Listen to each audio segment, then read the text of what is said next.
Bismillahirrahmanirrahim. Assalamualaikum warahmatullahi wabarakatuh. Teman-teman kelas 1 SD IT Anur, bagaimana kabar kalian hari ini? Semoga senantiasa dalam lindungan Allah Subhanahu wa taala. Amin amin amin ya rabbal alamin.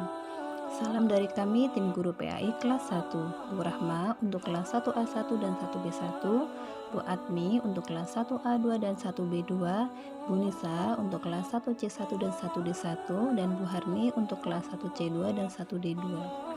Jumpa kembali bersama Bu Harni dalam pembelajaran pendidikan agama Islam PAI. Agar kegiatan belajar kita dimudahkan Allah, mendapatkan ilmu yang bermanfaat dan berkah, kita awali dengan membaca basmalah dan doa dulu ya teman-teman. Bismillahirrahmanirrahim. Rabbi zidni ilma warzuqni fahma. Amin. Teman-teman, apakah masih ingat dengan materi pembelajaran PAI pekan kemarin? Pekan kemarin teman-teman sudah belajar kisah Nabi Hud alaihissalam bersama Bu Nisa. Adakah yang masih ingat kisahnya? Ya, Nabi Hud adalah keturunan dari Nabi Nuh dan dikirim oleh Allah kepada kaum Ad. Kaum Ad adalah kaum yang memiliki sifat sangat sombong dan takabur. Mereka merasa kuat dan pandai.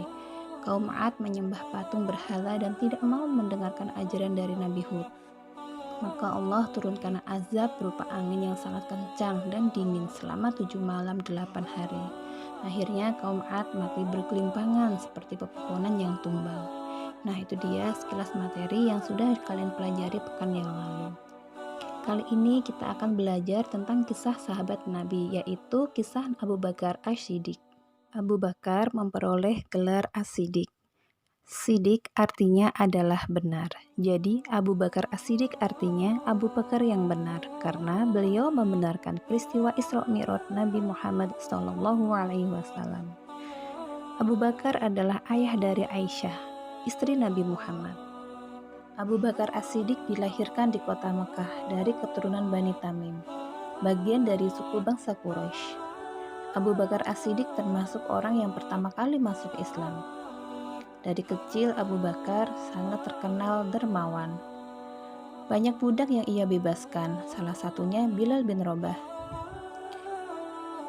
Saat Nabi Muhammad hijrah ke Madinah, Abu Bakar adalah satu-satunya orang yang menemaninya. Menjelang wafat Rasulullah, Abu Bakar diminta menggantikan Rasulullah sebagai imam. Para sahabat kemudian bermusyawarah dan meminta Abu Bakar sebagai pemimpin menggantikan Rasulullah. Setelah Abu Bakar menjadi khalifah menggantikan Rasulullah, beberapa masalah muncul. Di antaranya, orang-orang menolak membayar zakat dan ada pula yang kembali memeluk agama dan tradisi lamanya, yakni menyembah berhala. Melihat hal ini, Abu Bakar menyatakan perang yang dikenal dengan nama Perang Riddah. Peperangan terbesar adalah memerangi Ibnu Habib al-Hanafi yang lebih dikenal dengan nama Musailamah al-Kadzab, atau Musailamah si pembohong yang mengklaim dirinya sebagai nabi baru menggantikan Nabi Muhammad. Pasukan Musailamah al-Kadzab dapat dikalahkan pada pertempuran Aqrabah oleh Khalid bin Walid. Setelah keadaan tenang dan damai, Abu Bakar memerintahkan untuk melawan Kekaisaran Bizantium dan Kekaisaran Sassanid. Khalid bin Walid menaklukkan Irak dan Suriah. Abu Bakar juga berperan dalam pelestarian Al-Quran. Abu Bakar membentuk sebuah tim yang diketuai oleh Zaid bin Thabit. Mulailah dikumpulkan lembaran-lembaran Al-Quran dari para penghafal Al-Quran dan tulisan-tulisan yang terdapat pada tulang, kulit, dan lain sebagainya.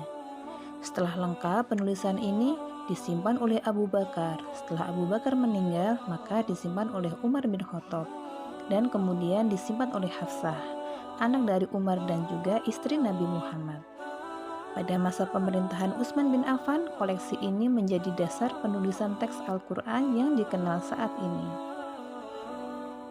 Menjelang hari-hari terakhirnya, Abu Bakar As-Siddiq mengumpulkan para sahabat. Beliau masih memikirkan untuk mengganti pemimpin kaum muslimin terbaik, memikirkan persatuan kaum muslimin.